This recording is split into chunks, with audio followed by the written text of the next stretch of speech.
PM Modi इस वक्त अपने नए ऑफिस का उद्घाटन कर रहे हैं, सेवा तीर्थ का। चलिए आपको लेकर चलते हैं। सेवा तीर्थ। तो देखिए, ये तस्वीरें आप स्क्रीन पर देख पा रहे हैं।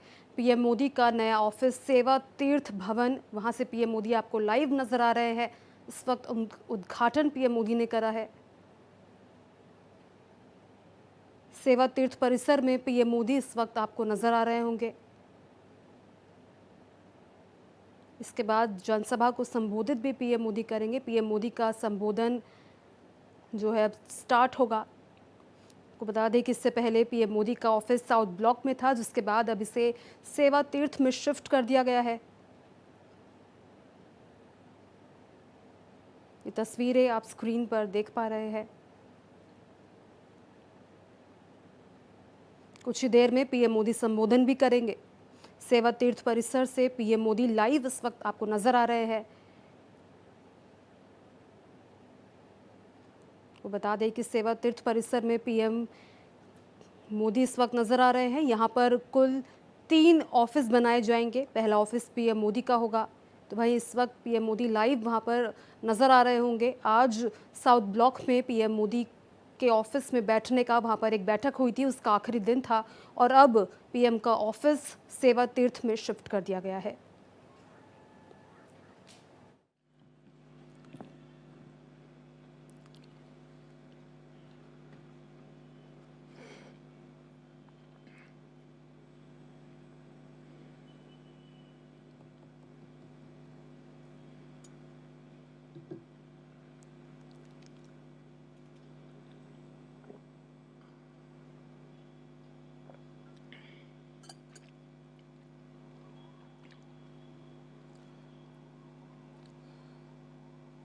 केंद्र सरकार के सभी मंत्रीगण,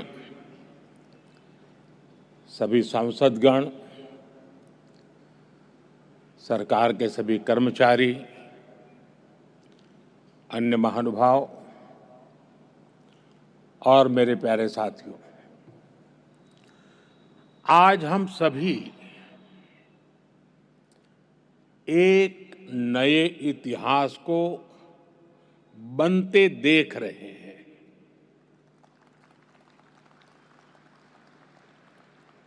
आज विक्रम संवत 2082 फाल्गुन कृष्ण पक्ष विजया एकादशी, ये महत्वपूर्ण शुभ दिन माघ 24 शक संवत 1947 का पुण्य अवसर और आज की प्रचलित भाषा में कहूं तो 13 फरवरी का ये दिन भारत की विकास यात्रा में एक नए आरंभ का साक्षी बन रहा है। हमारे यहाँ शास्त्रों में विजया एकादशी का बहुत महत्व रहा है। इस दिन जिस संकल्प के साथ आगे बढ़ते हैं, उसमें विजय अवश्य प्राप्त होती है। आज हम सभी भी विकसित भारत का संकल्प लेकर सेवा तीर्थ में, कर्तव्य भवन में प्रवेश कर रहे हैं। अपने लक्ष्य में विजयी होने का दैवीय आशीर्वाद हमारे साथ है। मैं आप सभी को, पीएमओ की पूरी टीम को, कैबिनेट सचिवालय और विभिन्न विभागों के सभी कर्मचारियों को सेवा तीर्थ और नए भवनों की बधाई देता हूं। मैं इनके निर्माण से जुड़े सभी इंजीनियर्स का और श्रमिक साथियों का आभार व्यक्त करता हूं। साथियों, आजादी के बाद साउथ ब्लॉक और नॉर्थ ब्लॉक जैसी इमारतों से देश के लिए अनेक अहम निर्णय हुए, नीतियां बनी। लेकिन ये भी सच है कि ये इमारतें ब्रिटिश साम्राज्य के प्रतीक के तौर पर बनाई गई थी। इन इमारतों को बनाने का मकसद भारत को सदियों तक गुलामी की जंजीरों में जकड़े रखना था। साथियों, आप भी जानते हैं, एक समय था जब कोलकाता शहर देश की राजधानी हुआ करता था। लेकिन 1905 के बंगाल विभाजन के उस दौर में कोलकाता ब्रिटिश विरोधी आंदोलन का प्रबल केंद्र बन चुका था और इसलिए अंग्रेजों ने 1911 में भारत की राजधानी को कोलकाता से दिल्ली शिफ्ट किया और उसी के बाद अंग्रेजी हुकूमत की जरूरतों और उसकी सोच को ध्यान में रखकर नॉर्थ ब्लॉक, साउथ ब्लॉक जैसी इमारतें बनाने का काम शुरू हुआ। इसके बाद जब रायसीना हिल्स के इन भवनों का उद्घाटन हुआ था, तब उस समय के वायसराय ने कहा था, जो नए भवन बने हैं वो ब्रिटिश सम्राट की इच्छाओं के अनुरूप बने हैं। यानी उस दौर में ये भवन ब्रिटेन के महाराजा की सोच को गुलाम भारत की जमीन पर उतारने का माध्यम थे। रायसीना हिल्स का चुनाव भी इसलिए किया गया कि इमारतें अन्य इमारतों से ऊपर रहे, कोई उनकी बराबरी ना कर सके। अब संयोग से सेवा तीर्थ का ये पूरा परिसर किसी पहाड़ी पर न होकर जमीन से ज्यादा जुड़ा है। साउथ ब्लॉक और नॉर्थ ब्लॉक जैसी इमारतें जहां ब्रिटिश हुकूमत की सोच को लागू करने के लिए बनी थी, वहीं आज मैं गर्व के साथ कह सकता हूं कि सेवा तीर्थ और कर्तव्य भवन जैसे नए परिसर भारत की जनता की आकांक्षाओं को पूरा करने के लिए बने हैं। यहां से जो फैसले होंगे वो किसी महाराजा की सोच को नहीं, 140 करोड़ देशवासियों की अपेक्षाओं को आगे बढ़ाने का आधार बनेंगे। इसी अमृत भावना के साथ आज मैं ये सेवा तीर्थ,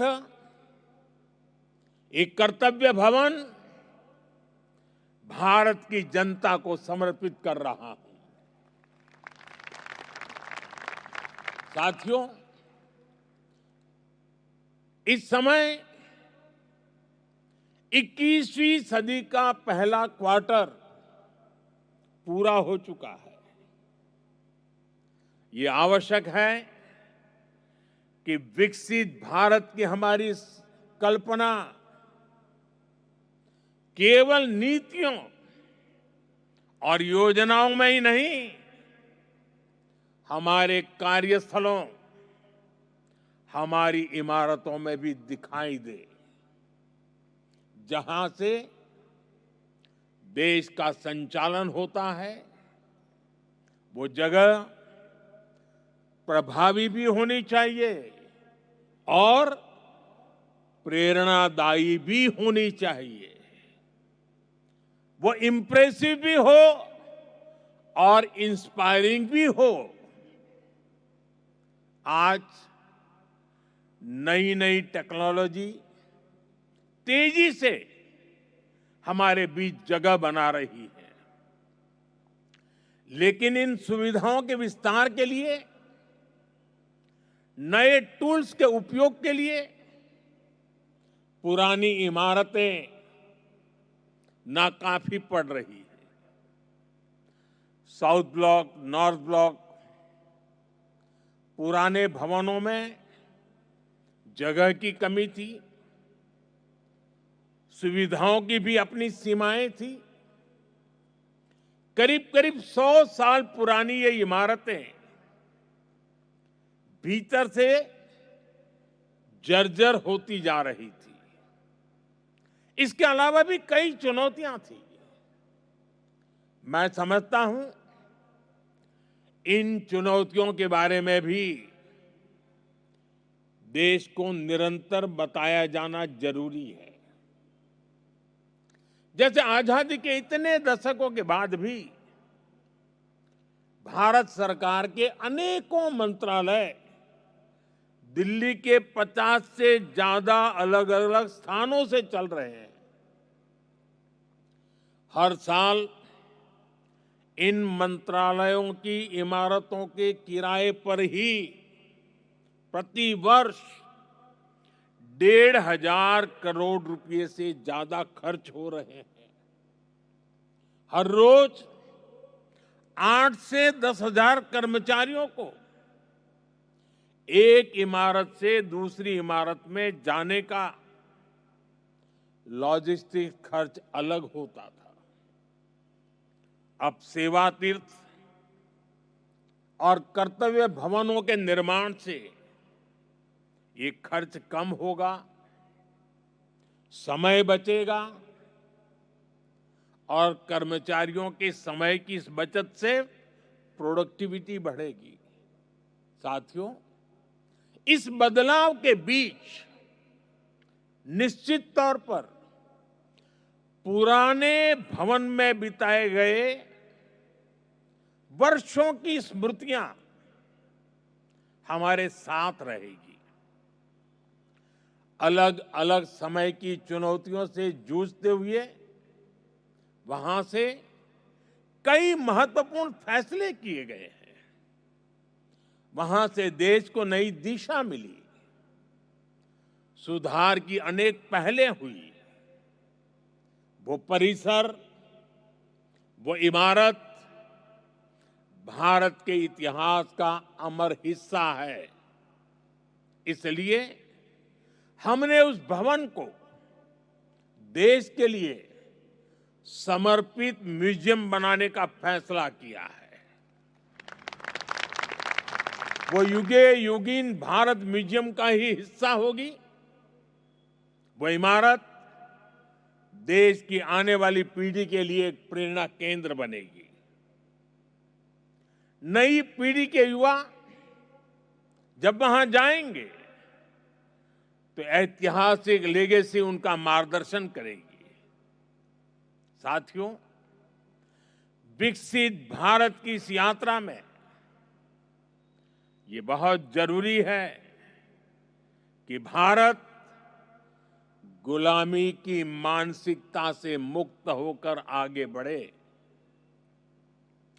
दुर्भाग्य है, आजादी के बाद भी हमारे यहां गुलामी के प्रतीकों को ढोया जाता रहा। आप देखिए पहले क्या स्थिति थी। प्रधानमंत्री निवास जहां है उसे रेस कोर्स कहा जाता था।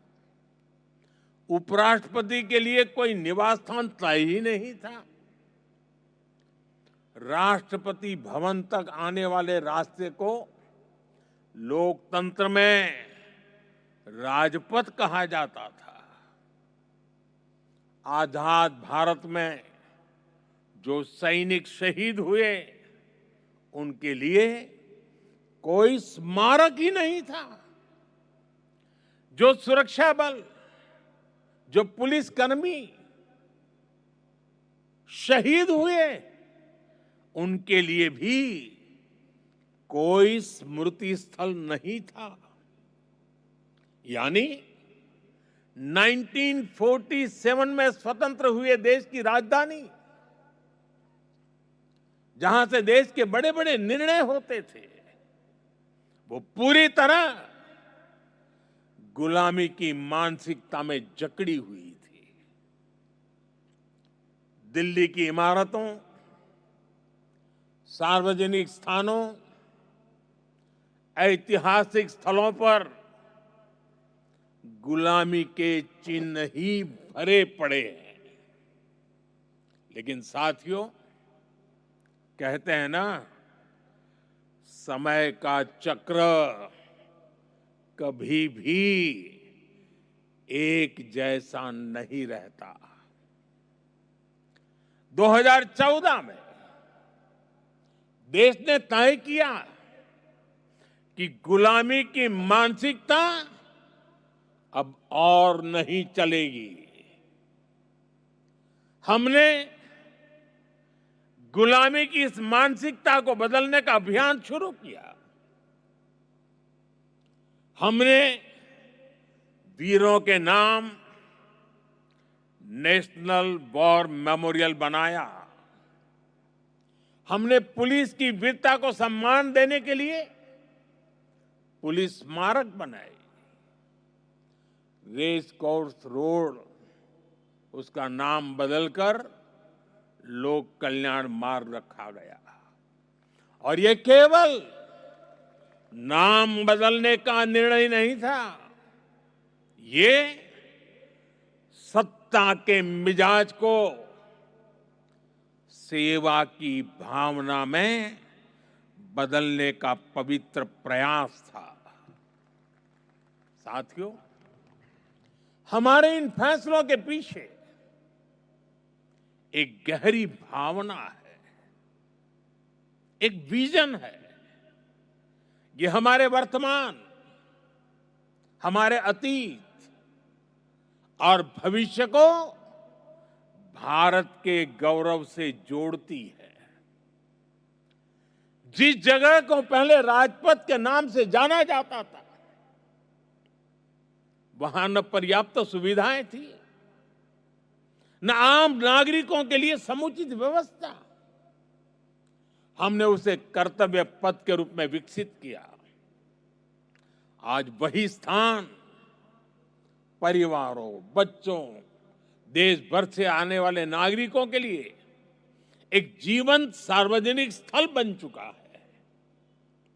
इसी परिसर में नेताजी सुभाष चंद्र बोस की भव्य प्रतिमा स्थापित की गई। लंबे समय तक हमारी राजधानी में अपने महान नायकों की स्मृति को इस रूप में स्थान नहीं मिला था। हमने यह तय किया कि देश की नई पीढ़ी राजधानी के केंद्र में अपने नायकों से प्रेरणा ले। राष्ट्रपति भवन परिसर में भी परिवर्तन किए गए। मुगल गार्डन का नाम बदलकर अमृत उद्यान किया गया। जब पुरानी संसद के पास नए संसद भवन का निर्माण हुआ तो हमने पुराने भवन को भुलाया नहीं, हमने उसे संविधान सदन के रूप में नई पहचान दी। जब अलग अलग मंत्रालयों को एक परिसर में लाया गया तो उन भवनों को कर्तव्य भवन का नाम दिया गया। नाम बदलने की ये पहल केवल शब्दों का बदलाव नहीं है। इन सभी प्रयासों के पीछे वैचारिक सूत्रता एक ही है। स्वतंत्र भारत की स्वतंत्र पहचान, गुलामी से मुक्त निशान। साथियों, नए प्रधानमंत्री कार्यालय का नाम है सेवा तीर्थ।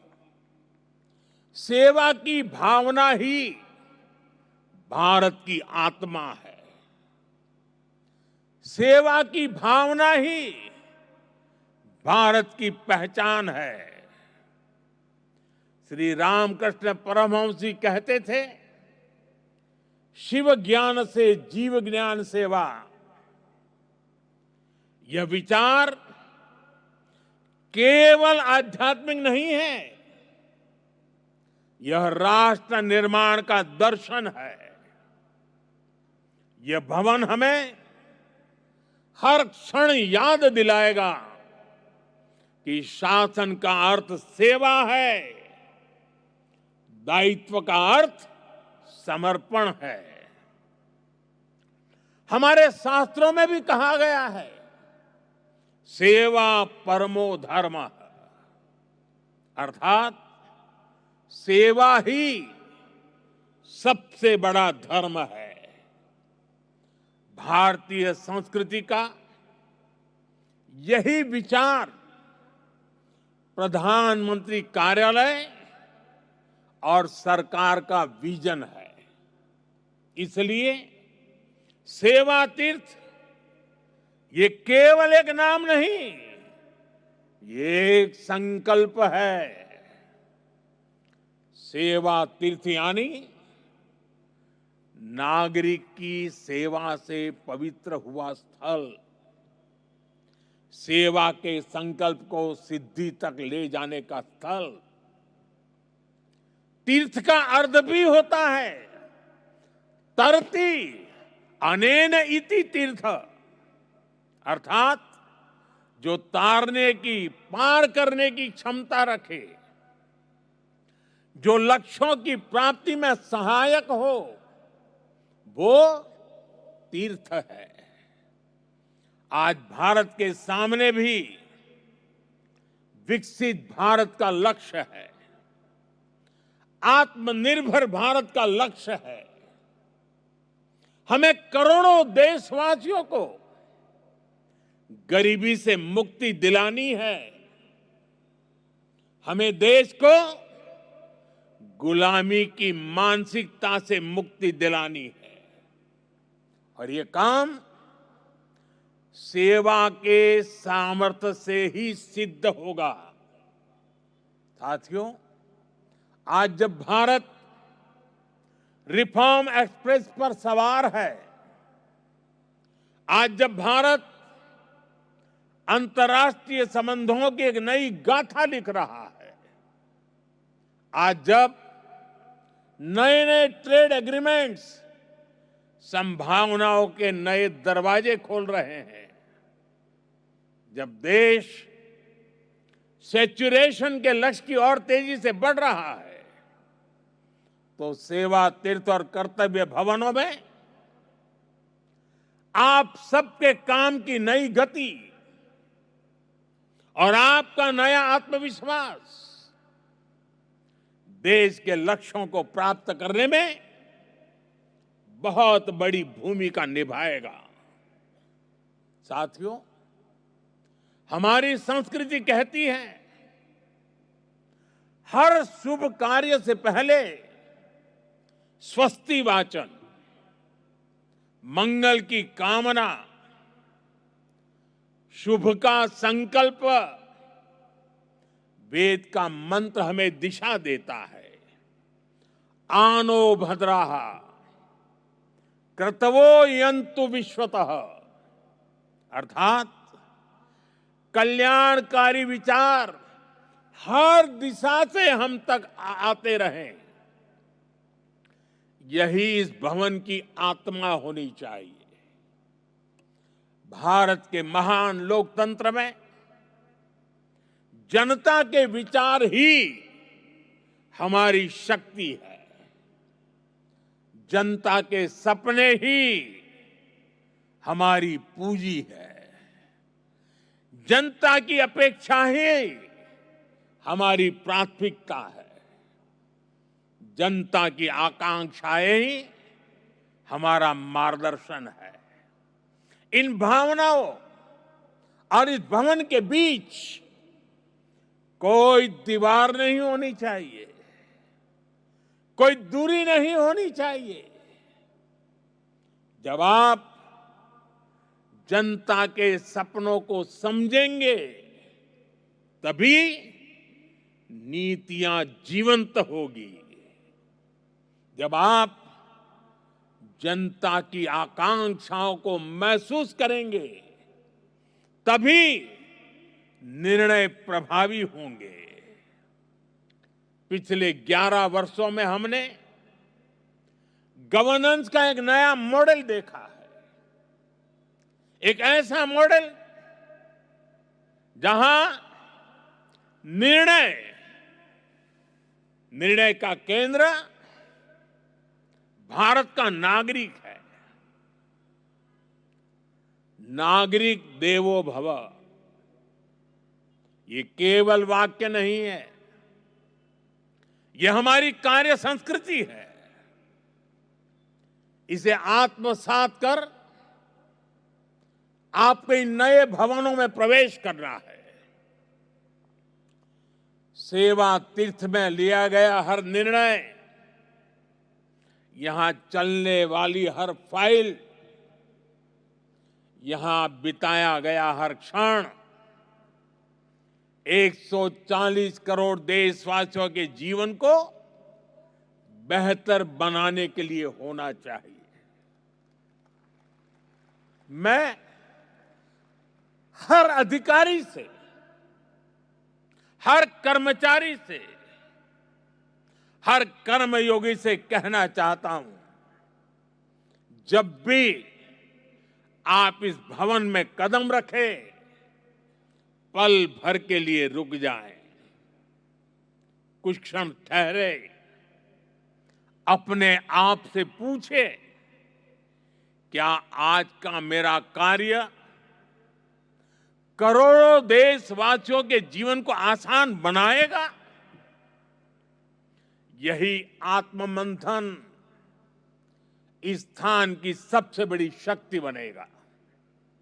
साथियों, हम यहां अधिकार दिखाने नहीं आए हैं, हम यहां जिम्मेदारी निभाने आए हैं। और हमने देखा है, जब शासन सेवा भाव से चलता है, तो परिणाम भी असाधारण होते हैं। और तभी तो 25 करोड़ लोग गरीबी से बाहर निकलते हैं, तभी तो अर्थव्यवस्था नई गति पकड़ती है। साथियों, आज विकसित भारत 2047 सिर्फ हमारा लक्ष्य नहीं है, यह विश्व की निगाहों में भारत की प्रतिज्ञा है। और इसलिए यहां बनने वाली हर नीति, यहां होने वाला हर निर्णय सेवा की निरंतर भावना से प्रेरित होना चाहिए। और एक दिन जब आप सेवानिवृत्त होकर या स्थानांतरण के बाद इस भवन से विदा लेंगे, आप पीछे मुड़कर देखेंगे, अपने आज के दिनों को गर्व के साथ याद करेंगे।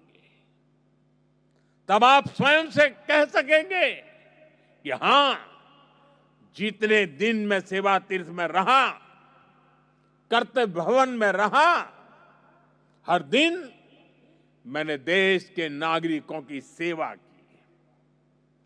हर निर्णय राष्ट्र के हित में लिया। वह क्षण आपको सुकून देगा। वह क्षण आपकी सबसे बड़ी उपलब्धि होगा।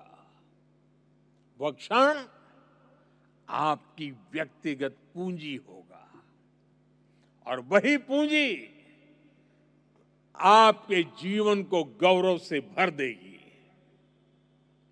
साथियों, महात्मा गांधी की भावना थी, कर्तव्य की बुनियाद पर ही अधिकार की भव्य इमारत का निर्माण होता है। जब हम अपना कर्तव्य निभाते हैं तो बड़ी से बड़ी चुनौती से टकरा सकते हैं, उसका समाधान कर सकते हैं। हमारे संविधान निर्माताओं ने इसलिए ही कर्तव्य पर बहुत जोर दिया है और इसलिए हमें याद रखना है, कोटि कोटि देशवासियों के सपनों को साकार करने का आधार है कर्तव्य। कर्तव्य आरंभ है। कर्तव्य इस जीवंत राष्ट्र की प्राणवायु है। करुणा और कर्मठता के स्नेह सूत्र में बंधा कर्म है कर्तव्य। संकल्पों की आस है कर्तव्य। परिश्रम की पराकाष्ठा है कर्तव्य। हर समस्या का समाधान है कर्तव्य। विकसित भारत का विश्वास है कर्तव्य। कर्तव्य समता है। कर्तव्य ममता है।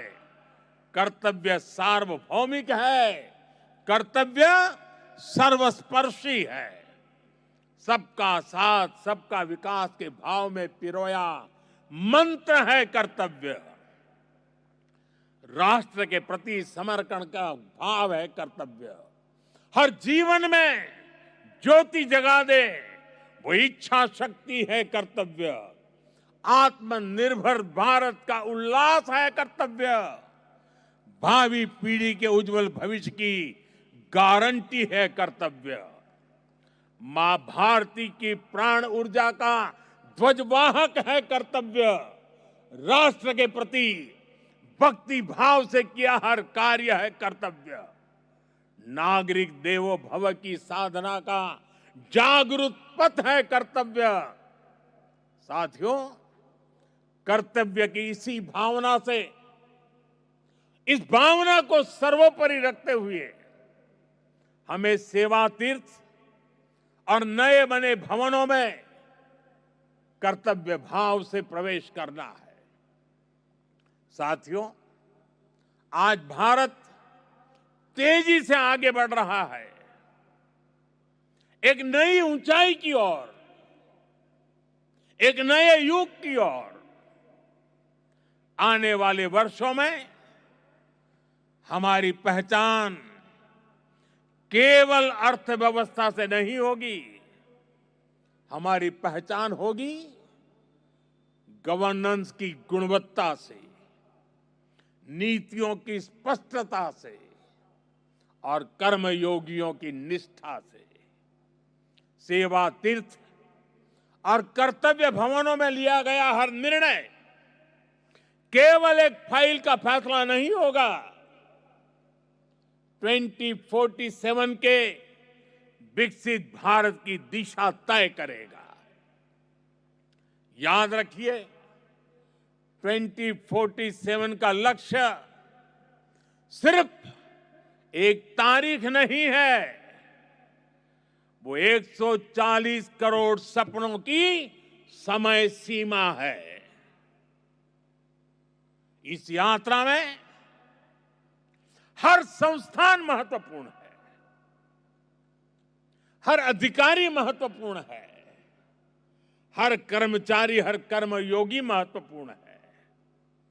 मैं चाहता हूं सेवा तीर्थ संवेदनशील शासन का प्रतीक बने, नागरिक केंद्रीय व्यवस्था का रोल मॉडल बने। ऐसा स्थान जहां सत्ता नहीं सेवा दिखे, जहां पद नहीं प्रतिबद्धता दिखे, जहां अधिकार नहीं उत्तरदायित्व दिखे। मुझे पूरा विश्वास है हमारा संकल्प इतिहास लिखेगा, हमारा परिश्रम पीढ़ियों को दिशा देगा। मैंने लाल किले से कहा था, यही समय है, सही समय है। आइए हम हर पल, हर क्षण का सही इस्तेमाल करें। हम राष्ट्र प्रथम की भावना से ऐसे पुण्य कार्य करें कि आने वाली शताब्दियां कहे, यही वह समय था जब भारत ने स्वयं के भाग्य को पुनः परिभाषित किया। यही वह समय था जब भारत ने अगले 1000 साल के उज्जवल भविष्य के लिए अपना मजबूत कदम नई ऊर्जा, नई गति के साथ उठाया था। इसी विश्वास के साथ आप सभी को मेरी बहुत बहुत शुभकामनाएं, बहुत बहुत धन्यवाद। वंदे मातरम।